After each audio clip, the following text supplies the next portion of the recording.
nom du Père et du Fils et du Saint-Esprit. Amen. Les bénis de mon Père, bonjour. Nous sommes aujourd'hui le 25 janvier. Les bénis de mon Père, nous célébrons une fête de l'Église, une fête importante, la conversion de Saint Paul apôtre. Sur la route de Damas, Saul de Tarse a fait une double découverte. Jésus de Nazareth est le béni de Dieu, le ressuscité de Pâques, et il ne fait qu'un avec ses frères. Toute la vie de Paul devait être marquée par cette illumination. Le béni de mon Père, né à Tarse, entre 5 et 15 ans après Jésus, Saul fait partie d'une famille juive de la dispersion, c'est-à-dire une famille juive de la diaspora.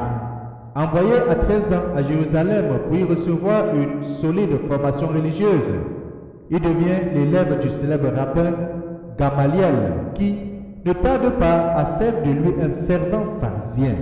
Son zèle débordant fait bientôt de lui un fanatique et lui inspire une violente aversion pour les chrétiens. Désireux de supprimer tous ces blasphémateurs, il obtient du Sanhédrin la mission de les rechercher dans toute la Syrie. Il a déjà approuvé le meurtre du diacre Étienne, le premier martyr de l'histoire. Mais maintenant, il veut prendre part activement à la persécution et désire l'amener lui-même à bonne fin. Il se dirige donc sur Damas avec ce ferme dessein en tête quand, subitement terrassé par une lumière venant d'en haut, il entend cette voix: Saul, Saul, pourquoi me persécutes-tu? La béni de mon Père, nous pouvons mieux comprendre cette histoire, mieux la lire et mieux la pénétrer, ou même mieux la méditer avec les deux textes d'aujourd'hui. D'abord, la lecture des Actes des Apôtres au chapitre 22, les versets 3 à 16, dans lequel on va voir comment il sera appelé et puis on va le baptiser et cette phrase sera dite: lève-toi et reçois le baptême, sois lavé de tes péchés en invoquant le nom de Jésus. Eh bien, mon Père, je vous invite à lire cette histoire de Saul dans Actes des Apôtres, chapitre 22, les versets 3 à 16. Ça peut nous aider aussi dans notre vie de foi, dans notre vie de conversion. Ensuite, nous allons lire l'évangile de Jésus-Christ selon saint Marc, au chapitre 16, les versets 15 à 18, où le Seigneur va nous envoyer chacun de nous, d'abord en envoyant ses 11 apôtres pour prier, et surtout, il va les envoyer dans le monde entier, proclamer l'évangile, annoncer la bonne nouvelle à toute la création. Et nous allons retenir quelque chose de beau dans cet évangile. Ce n'est pas annoncer l'évangile aux humains, mais à toute la création. Eh bien, mon Père, apprêtons nos cœurs. Aujourd'hui, je vous invite à lire les différents textes d'aujourd'hui et surtout, bienvenue.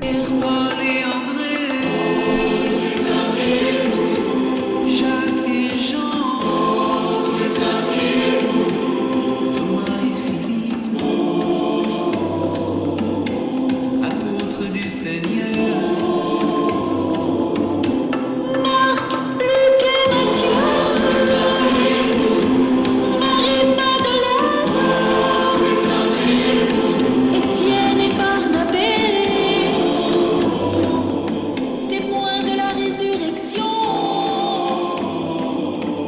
Tous les saints, priez pour nous. Les bénis de mon Père, prions. Dieu qui a instruit le monde entier par la parole de l'apôtre Saint Paul, dont nous célébrons aujourd'hui la conversion, accorde-nous d'aller vers toi en cherchant à lui ressembler et d'être dans le monde les témoins de ton évangile. Par Jésus-Christ, ton Fils bien-aimé, lui qui vit et règne avec toi dans l'unité du Saint-Esprit, Dieu maintenant et pour des siècles et des siècles. Amen. Je vous invite à lire Actes des Apôtres au chapitre 22, les versets 3 à 16. Après avoir lu cela, méditez avec le psaume 116.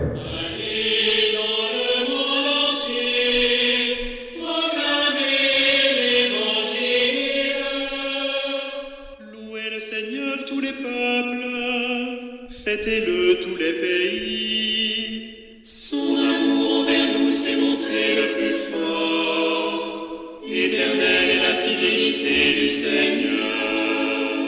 Allez dans le monde entier, proclamez l'Évangile.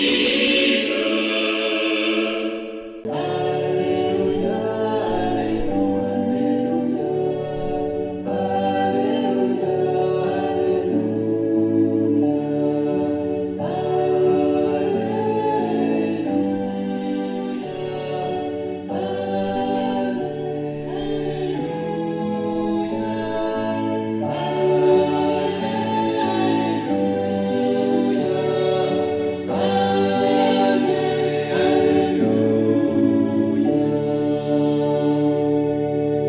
Évangile de Jésus-Christ selon saint Marc, au chapitre 16, les versets 15 à 18. En ce temps-là, Jésus dit aux 11 apôtres, « Allez dans le monde entier, proclamez l'évangile à toute la création. Celui qui croira et sera baptisé sera sauvé, celui qui refusera de croire sera condamné. Voici les signes qui accompagneront ceux qui deviendront croyants. À mon nom, ils expulseront les démons, ils parleront en langue nouvelle, ils prendront des serpents dans leurs mains, et s'ils boivent un poison mortel, il ne leur fera pas de mal. Ils imposeront les mains aux malades, et les malades s'en trouveront bien. » Acclamons la parole de Dieu.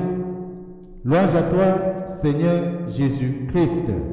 Allez dans le monde entier, proclamer l'évangile, proclamer la bonne nouvelle. Les bénis de mon Père, ça c'est l'instruction, la recommandation que le Seigneur Jésus-Christ donne à ses apôtres ce matin. La conversion de Saint Paul que nous célébrons aujourd'hui, telle qu'elle nous est rapportée dans les Actes des Apôtres, que j'espère que chacun de nous avons lu, est la grande manifestation du Christ ressuscité, poursuivant son agonie à travers tous ses frères et sœurs persécutés, à travers tous ses frères et sœurs souffrants.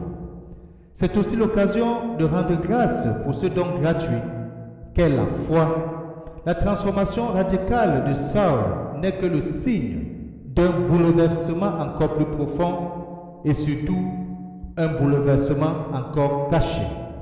Par le Christ, la vie de la très sainte Trinité, la vie du Père, du Fils et du Saint-Esprit, s'est emparée d'une manière nouvelle de son cœur profond, a guéri celui-ci et illuminé son intelligence. Eh bien, mon Père, mais ce que Paul a perçu en un instant, Jésus lui demande ensuite, à travers Ananie, puis à Jérusalem, de le recevoir en Église. Redevenu petit enfant dans la foi, il apprend et se laisse conduire dans les hésitations et les luttes jusqu'à offrir sa vie, parce qu'il faut le dire, Saint Paul va mourir martyr. L'exultation de Paul, devenu brasier d'amour pour celui qu'il a aimé le premier, c'est-à-dire pour Jésus, transparaît alors dans toutes ses lettres. Joyeux de partager la passion du Christ, il court en avant, s'offrant constamment aux nouvelles exigences de l'Esprit. Cette conversion, le bien de mon Père, malgré son caractère exceptionnel, parce que d'ailleurs certains théologiens vont jusqu'à envisager que Paul a alors été élevé jusqu'à la vision béatifique.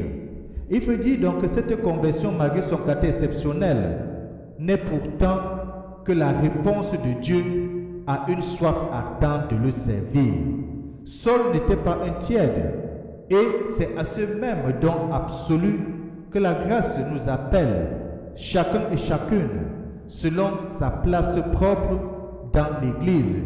Et d'ailleurs, si nous nous rappelons dimanche dernier, lorsque nous allons célébrer le deuxième dimanche du temps ordinaire, la deuxième lecture que Saint Paul avait écrite disait très clairement qu'il y a plusieurs charismes dans l'Église et que tous ces charismes viennent d'une même personne, viennent de l'Esprit Saint.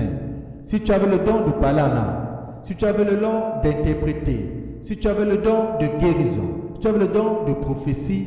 Tous ces dons étaient des dons donnés par l'Esprit Saint.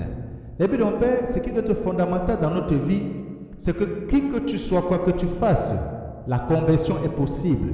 Quand nous rencontrons Jésus-Christ, notre vie change. Quand on rencontre Jésus-Christ, on est rempli de l'Esprit Saint.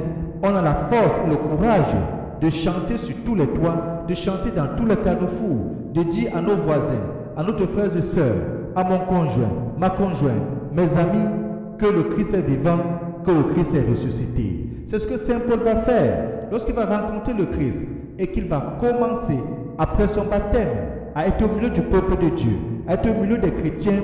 Tout le monde sera surpris de sa transformation radicale. Ça ne sera plus le Paul qui a le zèle de pourchasser les chrétiens, de traquer les chrétiens, de les massacrer, de les tuer. Ça sera un Paul qui aura le zèle cette fois-ci de pourchasser les païens partout où ils se trouvent pour annoncer la bonne nouvelle, de pourchasser ceux qui ne connaissent pas Jésus-Christ ressuscité que lui l'a rencontré, a fait une véritable rencontre et d'apporter le salut à tous ces gens-là. Toi aussi, tu peux te convertir. C'est quelque chose que tu fais de mal, par exemple la médisance, le colportage.